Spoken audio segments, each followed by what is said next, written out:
रहीम अस्सलाम वालेकुम नादरीन, आप यूट्यूब चैनल देख रहे हैं। मैं इमरान खान हूँ। नादरीन, सबसे पहले बलूचिस्तान में इस वक्त जब मैं ये वीडियो रिकॉर्ड कर रहा हूँ तो अभी इतला आई है और ये खौफनाक सूरत हाल है, क्योंकि अभी पाकिस्तान के मीडिया ने इसको कंफर्म नहीं किया। बलूचिस्तान से पाकिस्तान का मीडिया ज़्यादा रिपोर्टिंग करता नहीं है और जो लोग रिपोर्टिंग करते हैं उन्हें मुश्किलात का सामना भी रहता है। जो मकामी सहाफ़ी हैं उन्होंने बहुत थोड़ी इन्फॉर्मेशन दी है, लेकिन इंडियन मीडिया और कुछ बलूचिस्तान लिबरेशन आर्मी के क्लेम्स हैं। वहाँ पे एक बहुत बड़ी लड़ाई हुई है, एक हमला किया गया बलूचिस्तान में मस्तूंग के इलाके में, खड़कूचा का एरिया है। वहाँ पे पाकिस्तान फ़ौज के जो मुख्तलिफ रैंक्स के सिपाही हैं वो वहाँ से गुजर रहे थे। बड़ी तादाद में फ़ौजी नकलो हरकत हो रही थी और ये बसेस के अंदर हो रही थी मुबैना तौर पे, और इस काफ़िले के ऊपर अटैक किया गया। गो के इनके साथ सिक्योरिटी मौजूद थी। वहाँ पे काफ़ी जंग जैसी सूरत हाल बन गई। दो तरफा बहुत खौफनाक फायरिंग हुई है, बाद में काफ़ी मदद भी पहुँचाई गई है, लेकिन इस लड़ाई के नतीजे में बड़े पैमाने पर वहाँ पे सिक्योरिटी फोर्सेस की शहादतें रिपोर्ट हो रही हैं और दूसरी जानिब जो दहशतगर्द हैं वो भी मारे गए हैं। अभी दोनों तरफ से जो है वो क्लेम आ जाएंगे थोड़ी देर के बाद। हकीकत क्या है वो तो जब सरकारी मौक़िफ़ आएगा तब पता चलेगा, लेकिन जो अब तक की हमारे पास इन्फॉर्मेशन है, जो इंडियन मीडिया ने रिपोर्ट किया, न्यूज़ 18 ने, वो तो कह रहे हैं कि 45 पाकिस्तानी फ़ौजी जवान शहीद हुए हैं इस वाक़े में। अफसोसनाक वाक़े में बड़ा हमला है ये, और वहाँ पे जो अस्पताल है उसके अंदर एमरजेंसी भी नाफिज की गई है। इसमें जो अपडेट्स आएंगी वो मैं आपके साथ शेयर करूँगा, लेकिन जो नक्शा है वो इंतहाई खौफनाक है जो खींचा गया है। मुख्तलिफ न्यूज़ देने वालों ने जो बताया अब तक, जो सोशल मीडिया के ऊपर इंफॉर्मेशन है वो भी बड़ी खौफनाक मंजरकुशी कर रही है, लेकिन तफसीलात हमें पता चलेंगी। और दूसरी जानब सिक्योरिटी फोर्सेस भी अपना ऑपरेशन जारी रखे हुए हैं बलूचिस्तान के मुख्तलिफ इलाकों में, और उस ऑपरेशन में या जो ऑपरेशन हो रहे हैं उनमें अब तक मुबैना तौर पर 100 से ज़ायद दहशतगर्द मार दिए गए हैं। अच्छा, इसमें जो दहशतगर्द मारे जा रहे हैं उनमें BLA वालों से भी लड़ाई चल रही है सिक्योरिटी फोर्सेस की, और TTP के साथ भी लड़ाई चल रही है, और दीगर अलग अलग ग्रुप्स हैं जिनके साथ लड़ाई चल रही है। अब जो सिक्योरिटी फोर्सेस बताती हैं वो तो ये है, लेकिन अगर आप बलूचिस्तान में ओवरऑल सूरत हाल देखें तो ये चंद महीने बहुत क़यामत खेज़ गुजरे हैं। हमने मनाजिर देखे, पूरे पूरे शहर के ऊपर दहशतगर्दों ने कब्ज़ा किया, कंट्रोल कर लिया उन्होंने, और कोई उन्हें पूछने वाला नहीं था। BLA के लोग आते हैं और वो पुलिस की गाड़ियों के अंदर गश्त करते हैं। BLA के लोग आते हैं, वो पूरे पूरे शहर के ऊपर कब्ज़ा कर लेते हैं, कंट्रोल कर लेते हैं, और सिक्योरिटी फोर्सेस उन्हें रोकने में नाकाम रहती हैं। वो दंदनाते हुए आते हैं, पुलिस वालों को यरगमाल बनाकर ले जाते हैं। कई वाक़यात हुए जहाँ पे पुलिस वाले बड़ी तादाद में शहीद भी हुए।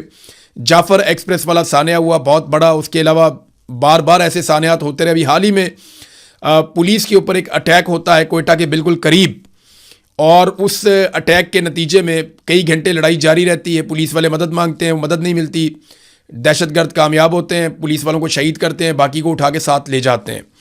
अब 5 लाशें मज़ीद बताई जा रही हैं जो मिली हैं, पहाड़ों से उठाकर लाई गई हैं, और ये कई दिनों से लाशें वहाँ पहाड़ों पर मौजूद थीं, और ये सिक्योरिटी फोर्सेस नहीं लेकर आई, ये मकामी लोग अपनी मदद आप के तहत ये लाशें नीचे लेकर आए हैं। ये लाशें नीचे कैसे आई थीं इसके बारे में अब हमारे पास मुस्तनद खबरें आना शुरू हो गई हैं, और इसके हवाले से जो लोग लाशें लेकर आए उन्होंने बताना शुरू किया है कि एक्चुअली उस दिन हुआ क्या था। ये जनाब बताते हैं कि बाकायदा दहशतगर्दों के साथ बातचीत हुई थी, और मकामी लोगों ने बातचीत करने के बाद दहशतगर्दों ने उनको इजाज़त दी कि आप आएँ और आकर अपनी लाशें उठा लें, जो पुलिस वाले हैं उनकी। और लाशें उठाने के लिए शराइत ये रखी गई थी कि नौजवान नहीं आएंगे। तो उन्होंने बताया जी कि नौजवान नहीं गए, बल्कि वो लोग गए जिनकी सफ़ेद दाढ़ियाँ थीं लाशें उठाने के लिए, और ये शाम का वक्त था। अब कई लोगों ने इंटरव्यू देकर चीज़ें काफ़ी क्लियर कर दी हैं। अब ज़ैनुल्लाह के साथ मौजूद शेर अली बताते हैं कि जैसे जैसे वो आगे बढ़ते गए, रास्ते के दोनों तरफ मुसल्लह अफराद खड़े हुए उनको दिखाई दे रहे थे। उन्होंने गाड़ियाँ रोकी, हमारी तलाशी ली और कहा कि मोबाइल फ़ोन इस्तेमाल नहीं करना और ज़्यादा बातचीत नहीं करनी, लाशें उठाओ और निकलो। मुसल्लह अफराद ने उन्हें कहा कि अंधेरा होने का इंतज़ार करें। मगरिब की नमाज के बाद तकरीबन 8 मुसल्लह नौजवान आए और उन्हें अपने साथ पैदल लेकर चल पड़े, और कई मिनट पैदल चलने के बाद वो एक तंग रास्ते पर चलने लगे, और उन्होंने कहा जी कि मुख्तलिफ जगहों पे लाशें पड़ी हुई थी, एक जगह पे 11 और दूसरी जगह पे 10, कुल 21 लाशें। 3 दिन की शदीद गर्मी में लाशों की हालत बहुत ख़राब हो चुकी थी। کئی چہرے اس قابل نہیں رہے تھے کہ انہیں پہچانا جا سکے. ہم نے گاڑیوں میں پہلے پلاسٹک بچھایا, پھر ایک ایک کر کے لاشیں رکھنا شروع کیں. ہر گاڑی میں 7 لاشیں رکھی گئیں اور انہیں رسی سے مضبوطی کے ساتھ باندھ لیا. شیر علی بتاتے ہیں کہ یہ مسلح افراد 19 سے 20 سال کے نوجوان تھے جو پشتو بول رہے تھے, لیکن یہ پشتو ان کے اپنے علاقے کی نہیں تھی, یہ کہیں اور سے آئے ہوئے لوگ تھے. اب انہیں کون لے کر آیا, کس نے لا کر وہاں بسایا, اس کے بارے میں کوئی سمجھ نہیں آ رہی. پھر انہوں نے کہا جی کہ انہوں نے سوال کیا کہ یہ بھی پشتو, تم بھی پشتون ہو, تو تم خود کو طالبان اور تحریک طالبان کہتے ہو, اتنی گولیاں کیوں ماری ہیں؟ یہ سوال انہوں نے بات پوچھی. تو شیر علی نے بتایا کہ ان کا جواب تھا کہ یہ ہمارے مشران کا حکم تھا, جو زیادہ بولتا تھا ہم اس کے منہ پر گولی مارتے تھے, جو بھاگنے کی کوشش کرتا تھا اس کی ٹانگوں پر گولی مارتے تھے. اور طالبان نے کہا کہ انہوں نے پولیس اہلکاروں کو ہتھیار ڈالنے کو کہا تھا, لیکن انہوں نے انکار کیا, اس لیے لڑائی ہوئی اور سب کو مار دیا گیا. ناظرین جی بہت خوفناک صورتحال ہے. میں یہ ساری رپورٹ آپ کو پڑھ کے سناؤں تو آپ حیران ہو جائیں گے, آپ کی آنکھوں میں آنسو آ جائیں گے. یہ اس طریقے سے مارا گیا وہاں پہ, اور پھر ان کی لاشوں کو مسخ کیا گیا, ان کے اوپر تیزاب پھینکا گیا. اب جب یہ لوگ لاشیں لے کر آئے تو رستے میں سیکورٹی فورسز نے کہا یہ لاشیں ہمارے والے کر دو. اسپتال میں بھی آ گئے وہ, انہوں نے کہ لاشیں ہمیں دے دو. وجہ یہ تھی کہ اگلے دن آرمی چیف نے اور وزیر اعظم نے اجتماعی نماز جنازہ میں شرکت کرنی تھی, تو لوائقین بپھر گئے. انہوں نے کہا جی آپ کو لاشیں ہم کیوں دے دیں, آپ 3 دن تک لاشیں وہاں پہاڑوں میں سڑتی رہیں, آپ اٹھانے نہیں گئے, اور دعویٰ آپ نے یہ کر دیا کہ جناب ہم نے کامیاب آپریشن کر دیا ہے. دعویٰ آپ نے یہ کر دیا کہ ہم نے یرغمالی سارے رہا کروا لیے ہیں. یرغمالی تو سارے شہید ہو گئے, آپ نے کس کو رہا کروایا تھا؟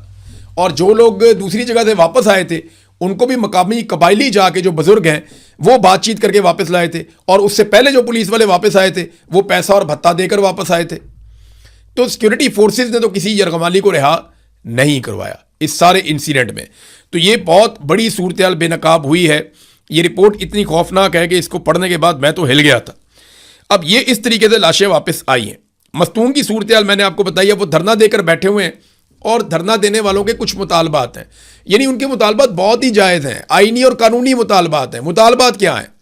نمبر 1 وہ یہ کہتے ہیں جوڈیشل کمیشن آپ ایک بنا دیں جو اس بات کی انکوائری کرے گی یہ سارے واقعات کیسے ہوئے, ذمہ دار کون ہے.